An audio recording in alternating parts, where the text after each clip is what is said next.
Okay, we'll probably get started now. Are you ready, Andrew? Yep. Okay.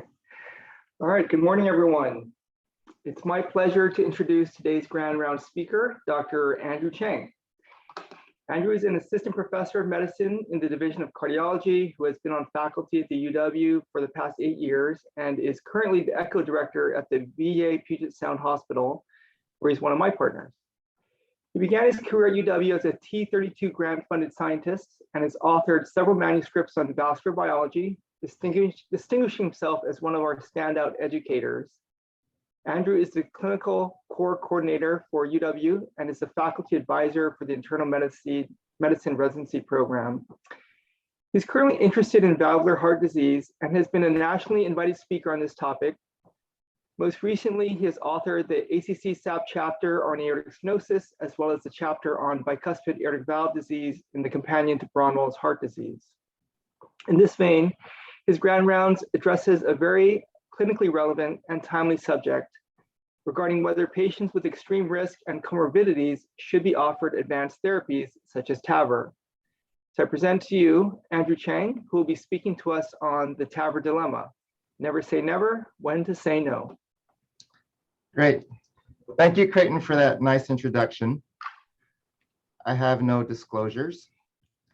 So I'd like to start off with the case, and this is a patient that I saw not too long ago while inpatient attending at the VA.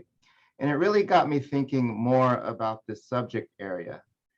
Nowadays, it seems like Tavr or TAVI is very commonplace. Generally, patients tolerate it well. They are in and out of the hospital in a few days, and rarely is it not technically feasible to do. So the question that I faced is, when is it appropriate to not offer Tavr? When should we say no? So this is an 88-year-old gentleman with a history of COPD as well as a remote history of a CABG. And 3 months ago, he reported that he was living alone and generally independent with his ADLs. However, he was admitted to an outside hospital for progressively worsening energy and shortness of breath to the point that he was really struggling with his ADLs and had difficulty getting out of bed. He had an EF of 20%, and he was found to have low flow, low gradient, severe aortic stenosis, as well as significant mitral and tricuspid regurgitation. His outside care providers, including the cardiologist that saw him, recommended hospice. And to be fair, he was cachectic and appeared quite frail. But the patient refused, and he was ultimately diuresed and discharged from the hospital. Predictably, he came back, his condition deteriorated over the next few weeks, and he was readmitted to the VA in cardiogenic shock. He was not making urine, and he required dobutamine. And he really sought a second opinion on more aggressive therapies. So here's his echo, and I think you can appreciate his cardiac function is quite poor, and his aortic valve is calcified and really barely opening. From the apical views, you can see that his RV function and LV function are quite depressed, and he has probably moderate to severe mitral and tricuspid regurgitation. So the question really is, should we Tavr this patient? And I'll come back to this case throughout this talk. As we all know, Tavr has really revolutionized the way we treat aortic stenosis. And since its inception in the mid-2000s, Tavr volume has grown nearly exponentially. And you can see here in orange, valve-in-valve procedures are also rapidly expanding. For the first time in 2015, Tavr volume surpassed that of isolated surgical AVR. And this really coincided with the expansion of Tavr to those intermediate surgical risk populations. And then 2018, Tavr volume surpassed all surgical AVR procedures, and this coincided with the further expansion of Tavr to the low-risk surgical population. And as we know, as a country, we're growing older. We're a maturing nation, and it's estimated by 2030, 1 in 5 Americans will be 65 years or older, and the entire baby boom generation will have reached retirement age. And by 2060, it's estimated that a quarter of Americans will be over 65, and nearly 20 million Americans will be over 85. So this tells us that TAVR volume is going to continue to explode, and our interventionalists, particularly our structuralists, will be extremely busy. I think with the expansion of access mainly, the average risk profile for the TAVR patient has declined over the years. You can see that the 30-day estimated surgical mortality in the mid-2000s was about 7%, and nowadays it's closer to 4 to 5%.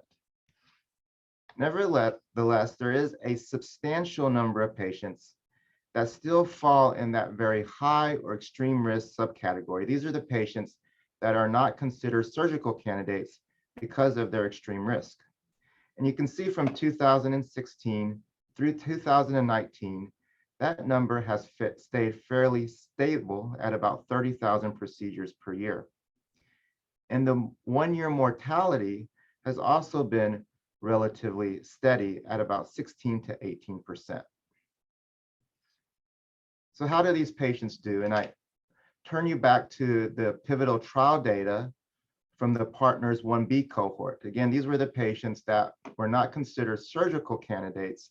They were extreme high risk candidates that surgery was not thought to be, surgeons did not feel that they could do surgery on these patients.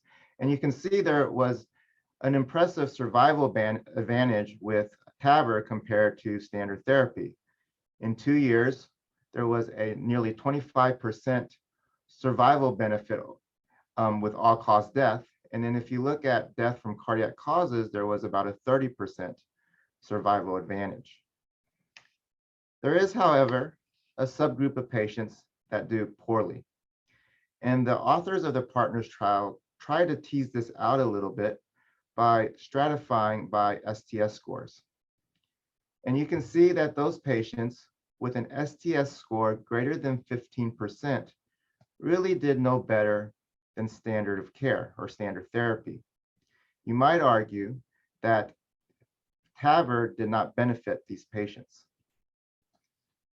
I would contend that particularly for these high or extreme risk patients who tend to be older, it's not just about mortality, but improved quality of life may actually be more important than longer survival.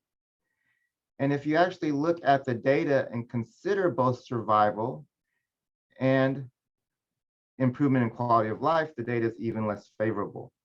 So if you turn your attention to the bottom panel, a quarter of the patients in the 1B cohort were dead within 1 year. And again, if you look at survival and NYHA class or survival and improvement in quality of life, it's basically a toss of a coin. Nearly 50% of the patients have no benefit. So I go back to this patient, my patient at the VA, and the question is TAVR or not to TAVR. So he's 88 years old. He's in cardiogenic shock, requiring dobutamine. And with dobutamine, he dropped his pressures and was requiring escalating doses of Levophed. He had low flow, low grade AS with a severely reduced EF, concurrent mitral and tricuspid regurgitation, moderate COPD. And if you estimate his STS score, it wasn't quite 15%, but it was still quite high at 13%. This also doesn't capture his frailty. He appeared extremely frail. He was bedbound, couldn't really get out of bed. His BMI was 21. His albumin was low at 3.2, and he was chronically anemic with a hemoglobin of 9. On the other hand, if we didn't offer him TAVR, he would surely be dead during this hospitalization. So what I like to do for the rest of this talk is discuss TAVR outcomes and how age affects TAVR outcomes. I'm going to discuss some of the common comorbid conditions associated with these extreme or high-risk patients and what we know about TAVI outcomes. I'm going to discuss frailty, go over some TAVI risk models, and discuss their clinical predictability and utility. And finally, talk about quality adjusted life years in these extreme high-risk TAVR candidates and the idea of cost effectiveness. So does age matter? Although I think we would all like to think 90 is the new 70, I think at least the data supports that age does matter. There's not a lot of patients that were randomized over 90 in the original partners trials. However, there's been at least a couple now registry studies that have looked at these older patients. And this is data from the Swiss TAVI registry that was just published last year. And it looked at 7,000 plus consecutive patients and looked at outcomes based on age. Here in purple, this line in purple represents the patients over 90. And as you can see, that there was nearly twice the mortality rate in the patients over 90 compared to their younger counterparts at 30 days. And at 1 year, the mortality rate continued, these patients continued to have a significant mortality disadvantage. Now, it's not all that surprising that patients over 90 are going to die more likely to die than those over 70. But I still think that the data does support that age does matter in these patients. What I also thought was interesting was that in this study, they try to compare the mortality rate of these TAVR patients with the general Swiss population. So they age and sex matched these patients, and they found that those patients under 90, the TAVR patients, had increased mortality, which makes sense since they have all the associated comorbidities that go along with aortic stenosis. But for those patients that were over 90, the mortality was actually no different from the general population. So one might argue, well, wow, TAVR really benefits these patients. It equalizes their mortality rates. On the other hand, you might argue that patients over 90 are so prone to die that it really doesn't matter and that it's just all a wash.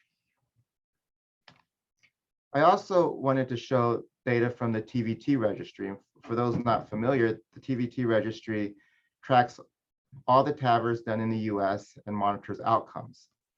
And so in this study, they looked at the outcomes for nonagenarians versus those younger than 90. And very similar to the Swiss data, you see that immediate mortality was nearly twice as high as for those who were over 90 compared to their younger counterparts. And this was during hospital admission during their TAVR procedure. At 30-day follow-up, there continued to be significant mortality. There was more major or life-threatening bleeds, and there was also more strokes, though it didn't quite reach statistical significance. I think it's also important, however, to look at quality of life. And in this study, they looked at Kansas City cardiomyopathy questionnaire scores. And this has been a fairly well-validated scoring system that measures quality of life. It basically mimics the NYHA class. And the lower the score, the worse the functional status. So you can see at baseline for both the nonagenarians and those younger than 90, their cardiomyopathy score was in the high 30s, low 40s, which represents an NYHA class 4. And you can see at 30 days and 1 year, there was equivalent improvement in their scores, suggesting equivalent improvement in quality of life. So while these patients do have worsening survival, they seem to have the same improvement in quality, I think, making the argument that it's difficult to say that TAVR didn't provide any benefit. So we know that it's not just about age. There's also, which perhaps is more important, is all the other morbidities that bode poor outcomes. And so I want to spend some time reviewing the data on chronic lung disease and TAVR outcomes, talk about chronic kidney disease as well as liver disease, and then go over some more cardiovascular specific factors, including low flow states, concurrent valve disease, and patients in cardiogenic shock. So there's actually quite a bit of data on TAVR outcomes in patients with chronic lung disease. And this was a sub-analysis from the Partners 1B cohort. And they basically took all their patients with an FEV1 of less than 70% and looked at TAVR outcomes. Again, these were the high-risk non-surgical patients. And you can see that TAVR provide a significant survival benefit compared to standard of therapy. There's also less death as well as less repeat hospitalization. I think it is important to compare it to the general cohort from the 1B trial. And it does suggest that patients with chronic lung disease do worse. You can see the 2-year mortality for the patients in the general cohort was 43%. Those with lung disease was 52% that got TAVR'd, but nevertheless, it suggests that there was utility, there was a survival advantage in these patients that got TAVR. The core valve study did a similar analysis in their extreme and high-risk patients and also looked at contributions of lung disease to outcomes. And they were able to stratify their patients based on mild, moderate, or severe lung disease based on their FEV1. And as you can see, patients with moderate to severe lung disease, an FEV1 of 60% or less, had significantly worse outcomes with over a 50% mortality at 3 years. Again, I think it's important to look at quality of life measures. And so in this study, they also looked at the Kansas City cardiomyopathy scores, and it didn't really seem to matter how severe the lung disease is. Patients with severe lung disease had the same improvement in quality of life as those without lung disease. There is, however, a subset of patients that do poorly, that have poor TAVR outcomes with lung disease. And this Canadian study really tried to better tease this out. So in their study, they defined TAVI futility as either death in 1 year after a TAVR or no improvement in NYHA class. And they found that 40% of their patients with chronic lung disease fit this definition. Then they tried to figure out, well, how can we predict this? And they found that the strongest predictor in determining poor TAVR outcomes in these lung disease patients was their 6-minute walk test. And they found that approximately 2/3 of the patients who had a 6-minute walk test less than 170 meters either died or showed no functional improvement. So they argue, if you can't walk, maybe you shouldn't get a TAVR. Danny DeVere and colleagues did a similar analysis using the Partners 1B cohort. And they actually gave a scoring system or a score to their lung disease patients based on mean pulmonary pressure, BMI, oxygen dependency, and how far they could walk. And the more points the patient accumulated, the worse the 1-year outcomes. They conclude that chronic lung disease patients who are either oxygen dependent or have very limited mobility have poor outcomes after the procedure, and performing TAVR in these cases may be futile. So I think while many patients with chronic lung disease do okay with TAVR, they have both a survival and a quality of life improvement. We maybe need to pause for a second and think a little bit more before referring patients who are oxygen dependent or who have very poor morbidity with severe lung disease. How about chronic kidney disease? So this was a study that was conducted in France, and they took 640 plus consecutive patients, prospectively risk adjusted and stratified by chronic kidney disease. And as you can see, patients with worse kidney disease had worse TAVR outcomes. These patients with CKD4 had nearly a 25% mortality at 30 days after TAVR, and they had a nearly 60% mortality at 2 years. Patients with end-stage renal disease fared even worse.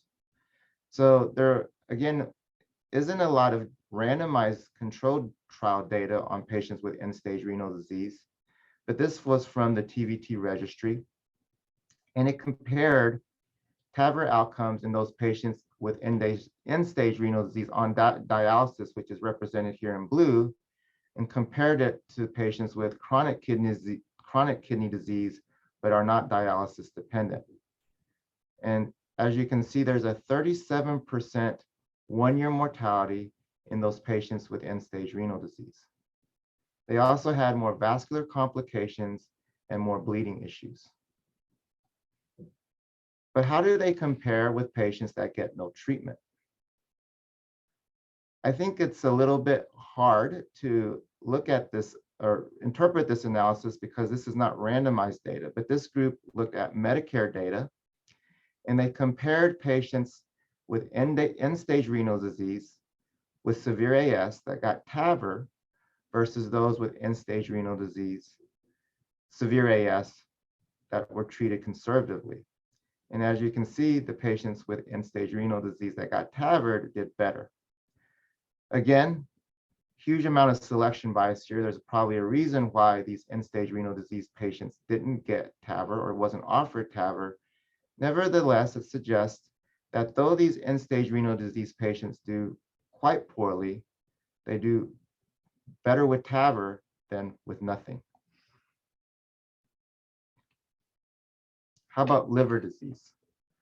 Well, I didn't find quite as much data on patients with liver disease, but this was a study that was done both in Europe and Canada.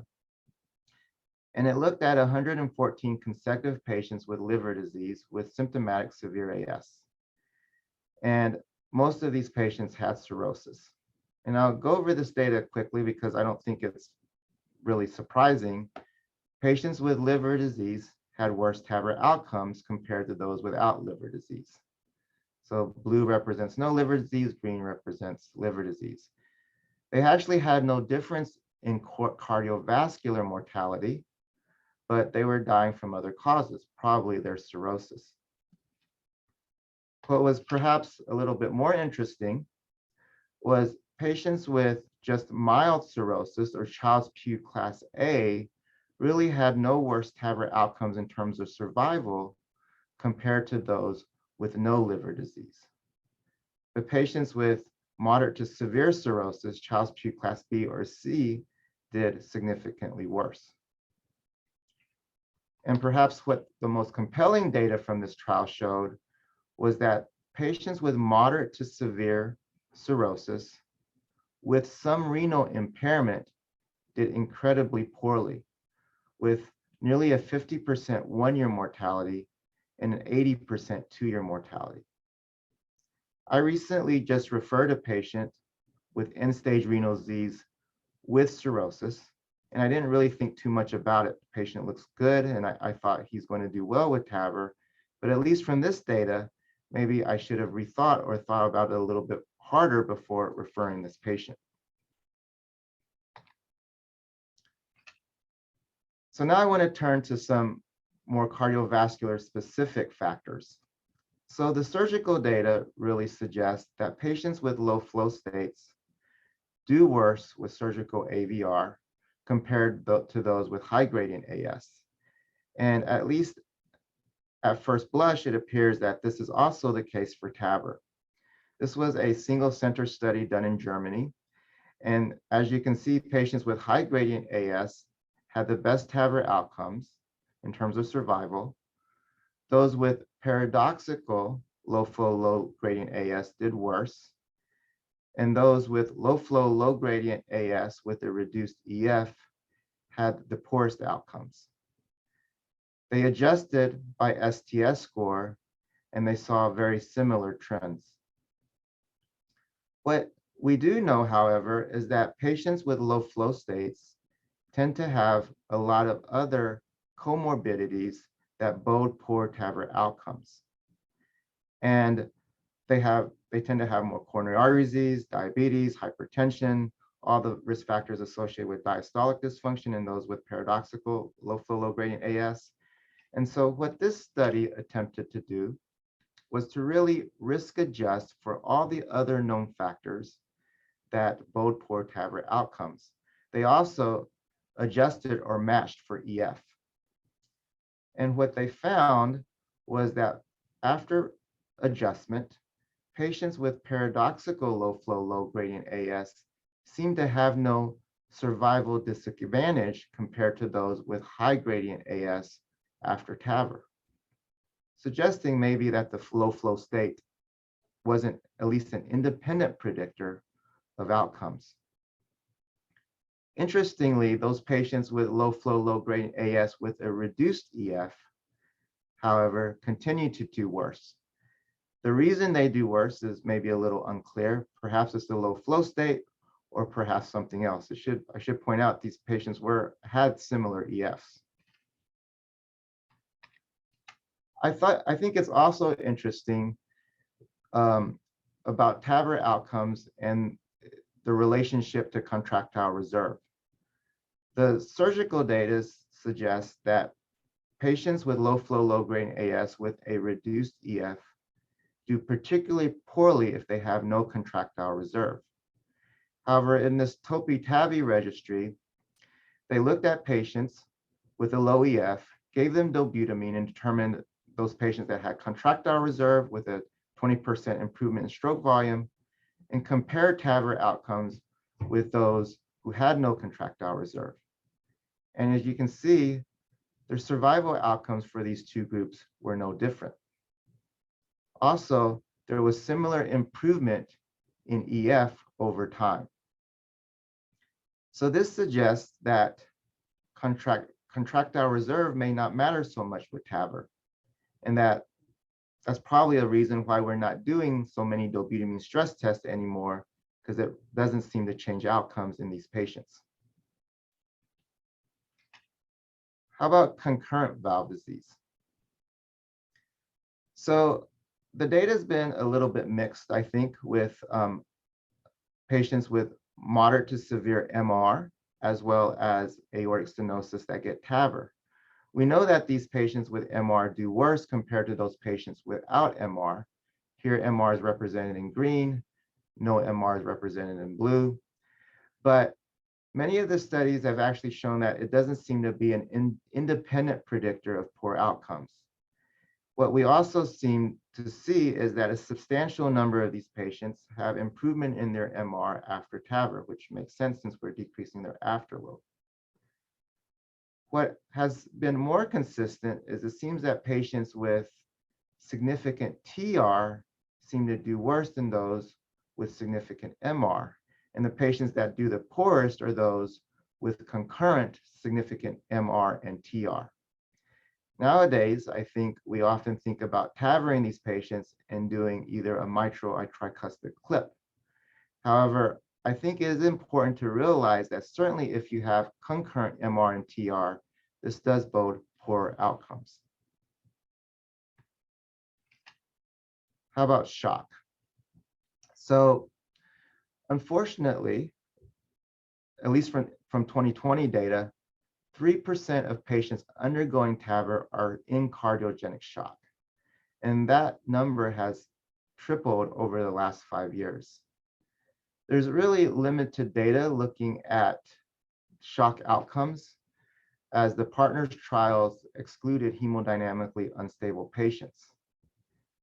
There was a recent study using the Tvt Registry that looked at TAVR outcomes in patients with cardiogenic shock and compared it to high-risk non-surgical candidates. And as you can see, their STS scores were generally similar.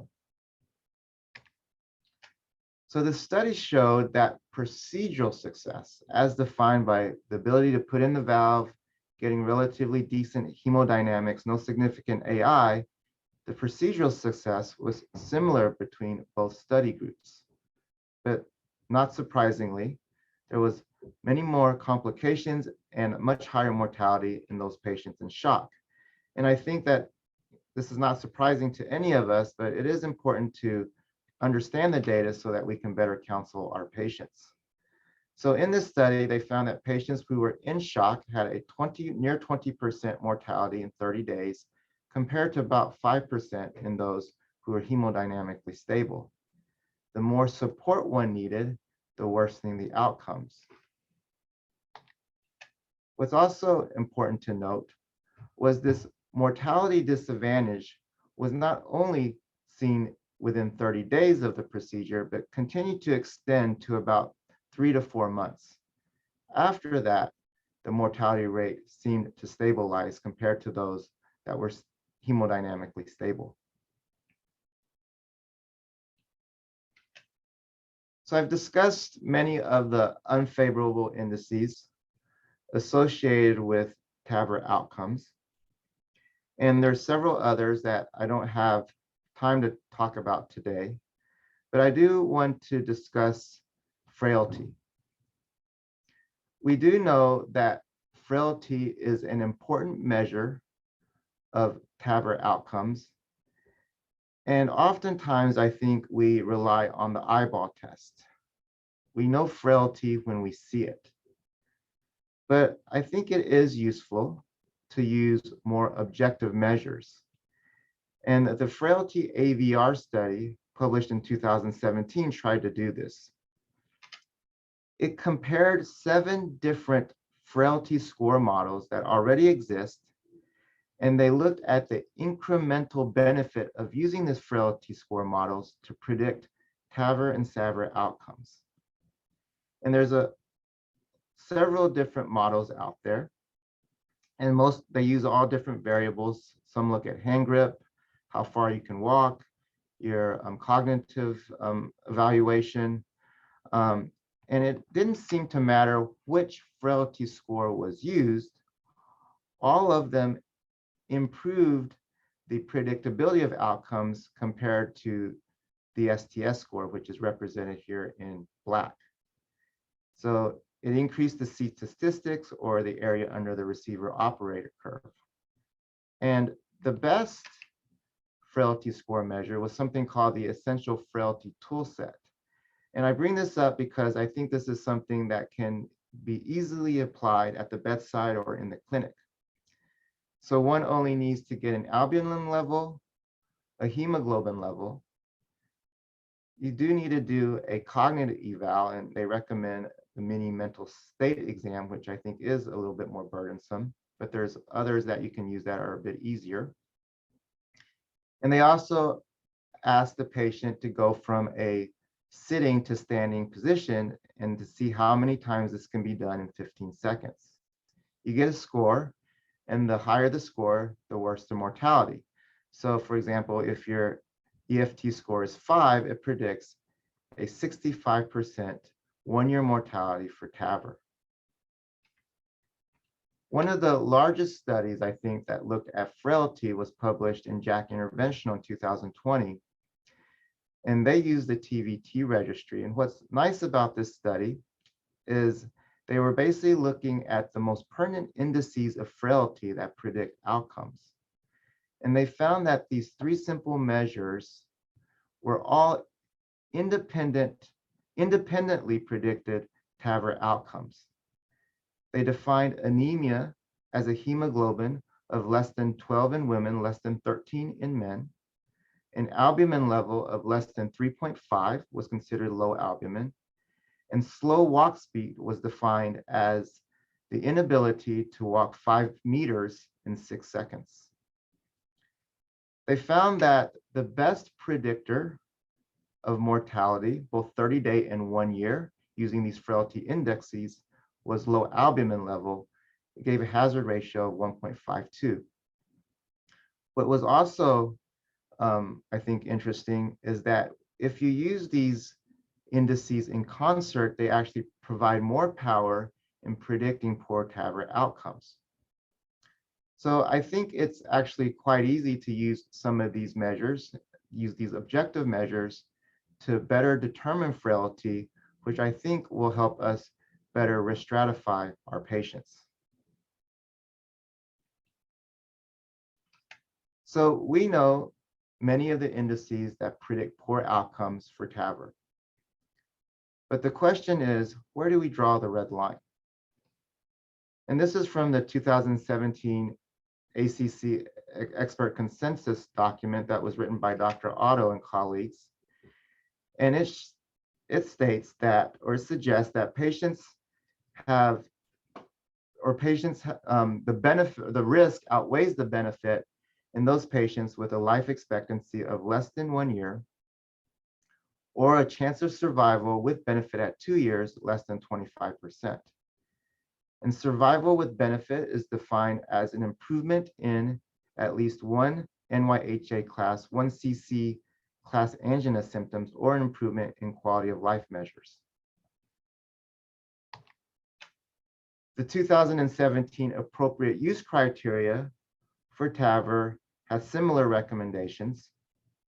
For the extreme or high-risk patients, they state that it's rarely appropriate to perform a TAVR in a patient with a life expectancy less than 1 year, or with moderate to severe dementia, i.e. not oriented to self. So I think one of the questions is, how well do we actually predict outcomes?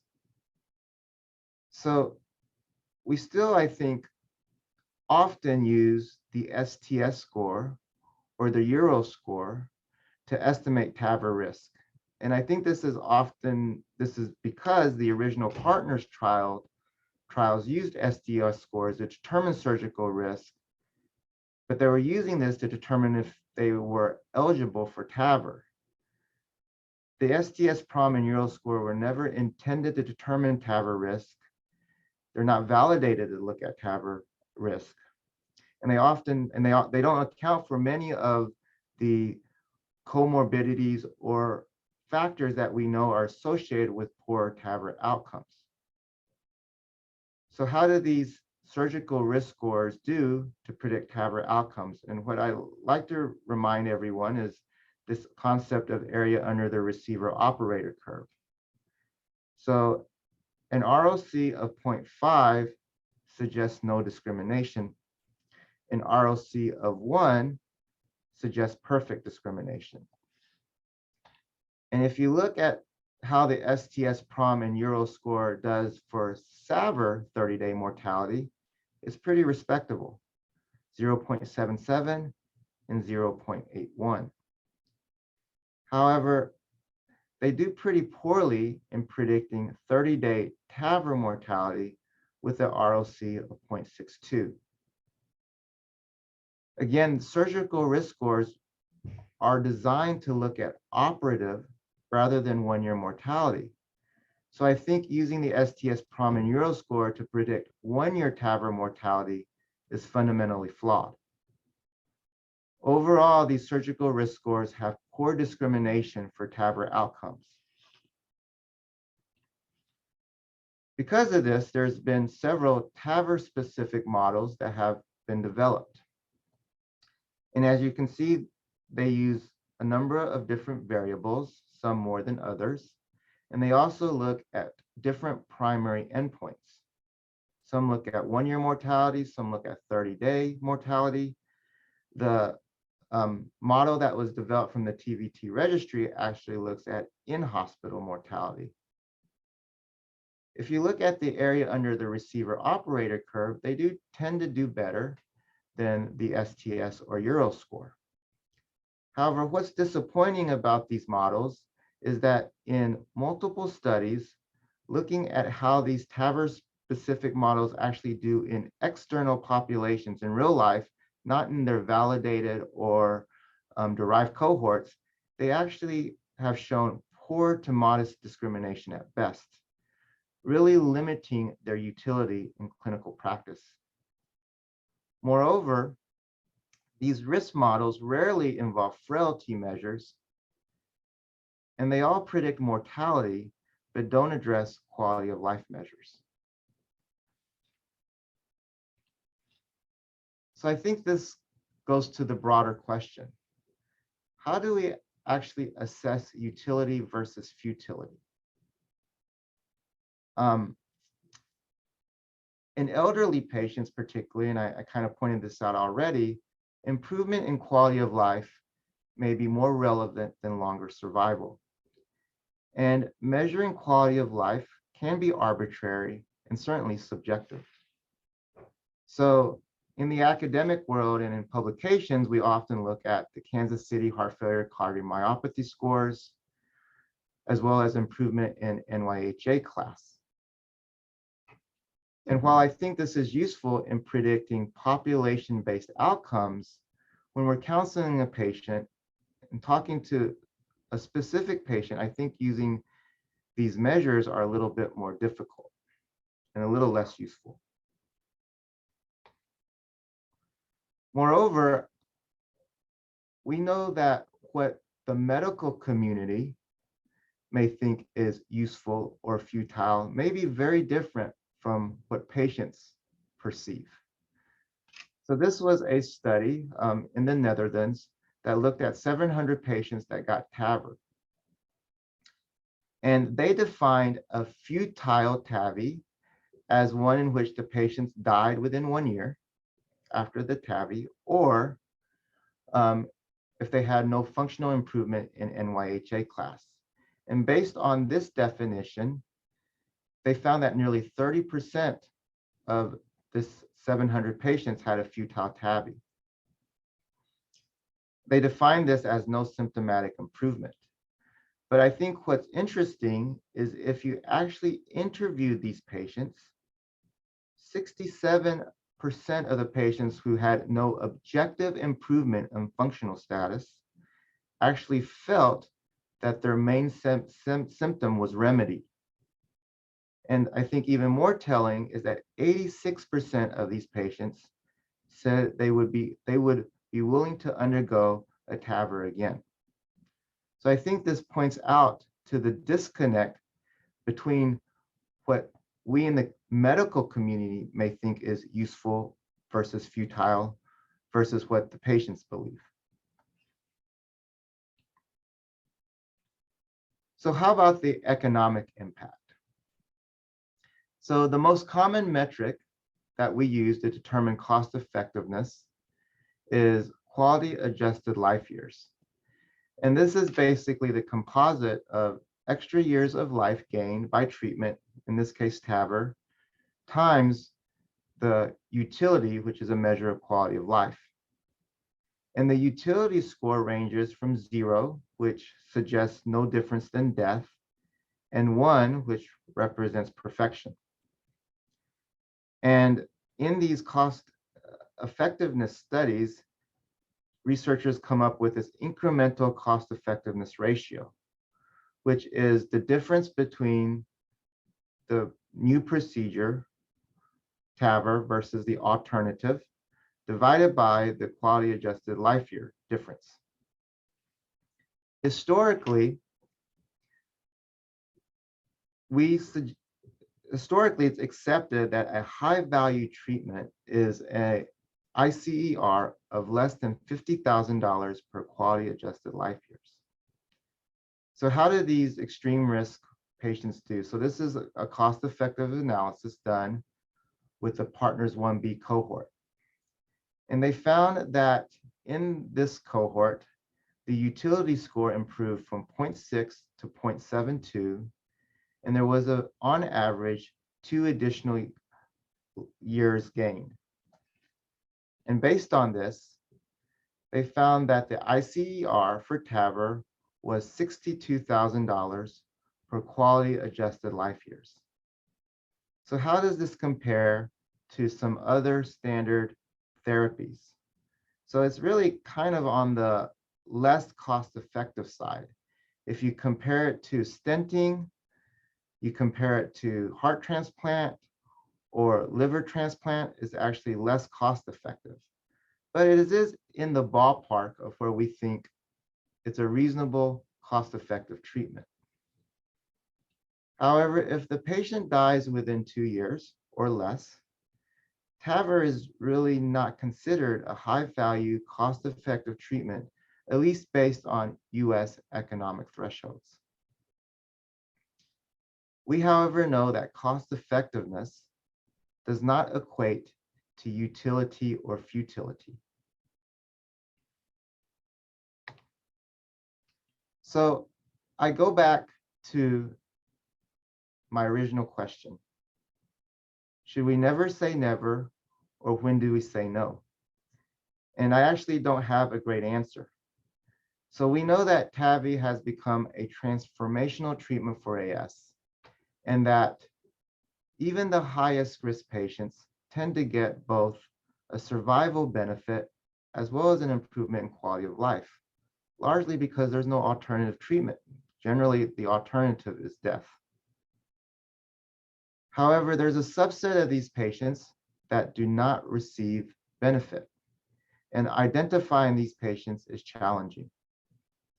We know the multiple health indices that predict poor outcomes. We know that frailty is important, but there doesn't seem to be a risk predictor that can predict futility with certainty or even near certainty. So one might argue, with better technology, with our very skilled interventionalists, with really no alternatives, why not offer TAVR to everyone that qualifies? As long as the patient understands the risk. Never say never. However, I would contend that our resources are not unlimited.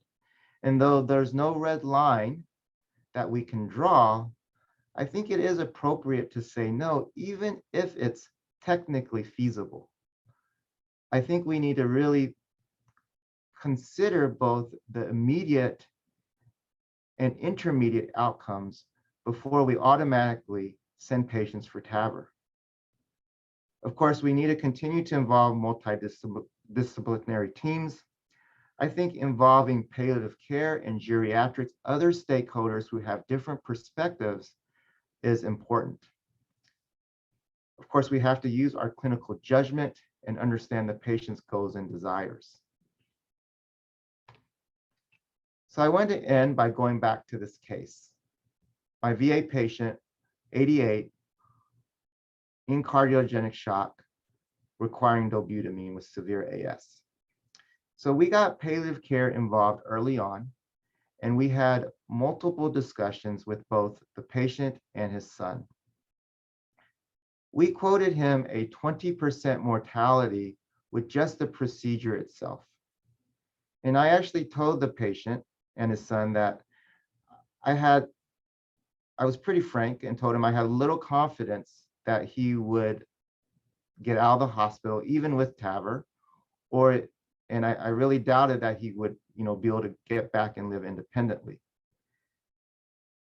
Nevertheless, and what I told him was we were basically doing a Hail Mary. Nevertheless, the patient wanted everything done. He felt that he could beat the odds. So we proceeded with TAVR. He had a PEA arrest during the case. He got coded but survived, but then required escalating doses of dobutamine and norepi post-procedure. His mental status also deteriorated rapidly, and he was ultimately converted to comfort care within 1 week post-procedure and died soon thereafter. So if you look at this outcome, I think many would argue that this was a futile TAVR. And certainly not a cost-effective. I talked to the son as his father was put on comfort care, and of course he was disappointed with the outcomes, but he actually was very thankful that we tried. He basically thanked us for at least giving his father a chance to catch that Hail Mary. So was this a futile procedure? I'm not so sure that the family thought so. I think that as we continue to have high-risk patients, an older population, the question of who and who not to TAVR will continue to be a dilemma.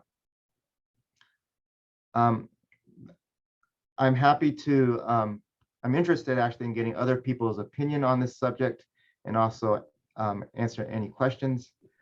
Thank you for your time. All right, thank you, Andrew. That was a terrific talk, very good resources. And I definitely want to copy this talk so I can use it to help counsel my patients, because I think that, as you suggested, even though we know that there are these high-risk subsets, and it may not ultimately change who we offer TAVR to, it definitely informs the discussion we have with them about the risk and benefits of the procedure. And especially telling them that their outcomes are unlikely to be as robust as seen in the clinical trials. So I think that that's extremely important, that these subset analyses of these frail and maybe extremely comorbid patients comes into the discussion when offering patients TAVR. I'll start off with a question, and then we have a few questions in the panel, mainly regarding cost effectiveness. The analysis you showed was published in 2012. And as we know, the safety of the procedure has improved and the cost has come down. Hospital stays are 1 to 2 days. So as transcatheter procedures become very low risk or easier, and if the cost comes down, how does this change your perspective? So more importantly, how did the ACC arrive at this 1 year cutoff for expected survival? Because the magnitude of benefit really needs to be understood in terms of the cost and immediate complications. And you also show data with those shock patients that the procedural success was the same. It was really just this kind of longer term outcomes that were different. So just wondered what you can weigh in on that. I think that the idea of this $50,000, first of all, this is based on 2010 data. And you're right, I think the patients getting TAVR now aren't staying in the hospital as long. They have shorter stays. We've gotten better, I think, with TAVR. And so I think that number that was used in the original cost-effective analysis is probably not what it is today. And I think that is important. I think the number of $50,000 comes from what we think is, it's based on an estimate of our gross domestic product. And various countries have different cutoffs. And the $50,000 really comes from the idea of dialysis based on how much the cost effectiveness of dialysis in the 1980s. And I think that's where that $50,000 comes from. I think that, it has to be in the consideration because we don't have unlimited resources. And that's one of the reasons why I think healthcare is so expensive, is because we're offering procedures. I think especially in the US, we're offering procedures to everyone. And I think that, that's not going to be sustainable as our patient population gets older and more patients are wanting TAVR. But I do agree that it's not everything, and that you have to think about each individual patient. And rarely do I actually think about cost effectiveness when I'm making individual decisions for patients. And I guess getting back to your question, I think those numbers are probably a little bit off compared to what they would be today, but there's also, much more inflation these days. Great. So Jim Kirkpatrick commented that it was an excellent and thoughtful review, tough issues at heart. These are ethical, palliative, and geriatric issues. And I agree. I think once I started doing TAVR, I started feeling like I was a geriatrician in some ways when really considering these risks and benefits. Larry made a comment appropriately that this is the 20th anniversary of the first TAVR, and the patient that Alain Cribier treated was in fact a patient on pressors with heart failure, class 4 heart failure, who had cirrhosis, and that's why he was offered TAVR. And so, and that patient, didn't survive very long, but was very grateful he was offered it, and actually changed how we practice medicine in a way. There is a question from Chinoso. He says, I've seen a couple frail patients who have gotten TAVR and ended up staying in the hospital for weeks without getting better from baseline. How should you be reconsidering TAVR in these patients? Yeah, I think it's a tough question, right? And it's an ethical question as well, because, for similarly with this patient that I had at the VA, I really didn't think he was going to do well, even with Tavr.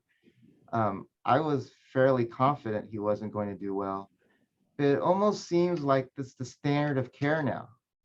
It's like, if we don't offer Tavr, we're not offering him standard of care. I think that, this from the ACC consensus guidelines, I think does provide, this last slide I have does provide this, a nice overview of who we should consider Tavr or not. And I think that often we provide patients Tavr even if they're prohibitive risk. And those patients generally are not going to do well. So I think it's a hard decision, and that's why I also think getting geriatrics and palliative care involved early on is important, because they have often different perspectives from us as cardiologists.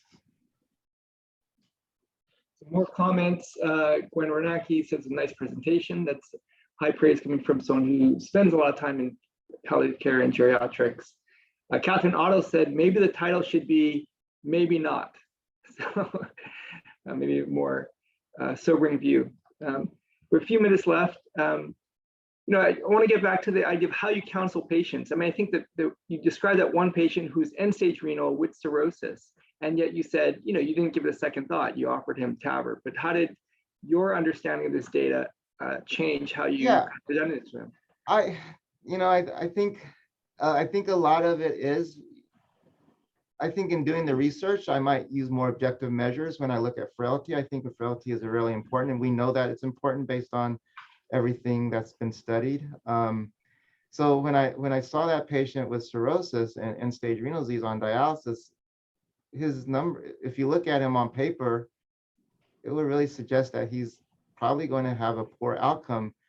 And again, Tavr is probably going to extend his life, right? It's not that Tavr makes things worse. It's just that he's going to have a poor outcome in general because he has end-stage renal disease and he has cirrhosis. So what's the incremental benefit we're giving him with Tavr?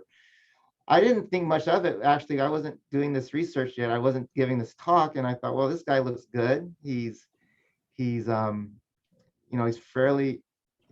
to do his ADLs. And so I think it's a hard decision, and we can't just base things on paper. But certainly, if you look at his risk factors, it would suggest his mortality rate's about 50% in 1 year. So that gets to one of these questions that came up from Christine Cheng. She says she published a study showing that the quote unquote eyeball test was just as good as all these frailty measures. And that's kind of what you described, but this liver patient. And so I wanted to know if you weigh in on that, but also she mentioned that I would advocate that structural interventionists be engaged in the conversations and decision-making process rather than only be sent the patients to undergo the procedure. So kind of more on the front end, having this structural interventions. Yeah, I don't know the data between, I haven't seen, there may be data out there between like just the eyeball test versus using more objective indices. Certainly the eyeball, if you see someone that's very frail, then more than likely they're going to have, the objective numbers are going to be consistent. It's just that those patients that maybe don't look that frail might deceive you a bit. But I don't know the data. There probably is some data out there. And I agree. I think we should get our interventionalists and structuralists involved earlier on. I think what happens, at least, and this is maybe me, we talk to our interventionalists and it's feasible, right? It's technically feasible. I think as a generalist or as a general cardiologist, it's our job to really say, well, is this actually going to benefit the patient in the intermediate term? And that's really challenging because we're not great at predicting outcomes. And like I said, there is no good alternatives here. So I think that's the dilemma. There's time for one more question. This is from Alec Mormon. But before we go there, because you'll finish it off, Catherine Otto says, Agree that Andrew gave a great presentation. You're a master educator and insightful and detailed review of the evidence. So that's, again, high praise from Dr. Otto. So the last question on this is from Alec Mormon, and basically, should there be a multidisciplinary heart team discussion committee to review these cases and other high-risk procedures we offer at a quaternary medical center? And I think he means, because we have our heart team meeting, but it's really just the interventionists and surgeons saying, passing everyone through. So should there be a larger interdisciplinary heart team meeting? Yeah, I wonder that, and I think I asked you this as well, Creighton, like what you guys talk about, because I don't go to those meetings, but I suspect you talk a lot about the technical feasibility, and in most of the time you're probably not taking care of the patient like you're trying to, and this is what I'm assuming, you're just seeing if this is feasible or not. And in most cases, at least in my experience, I mean, you guys are so good that it's always feasible. But having the patient in the context of, what are their goals, how are they doing right now, I think is important. And maybe that's lost in that discussion. And I think it would be reasonable to have more of the, maybe the primary cardiologist involved, as well as other stakeholders. But, we also have, there's limited time to have these meetings as well. So I understand the limitations. Yeah, I think we try to address the futility of these procedures, but there's a bias, right? Because we know technically can do all these procedures, and we will refer to patients. So we think, well, this is desired, and so we want to please our referring. So there's a bias, even though we try to address those issues. So I think having outside voices, may actually be beneficial. So with that, Andrew, terrific presentation, very educational, and really kind of high impact as far as our clinical care patients. So thank you for a terrific talk. Thanks you for your time. All right, take care.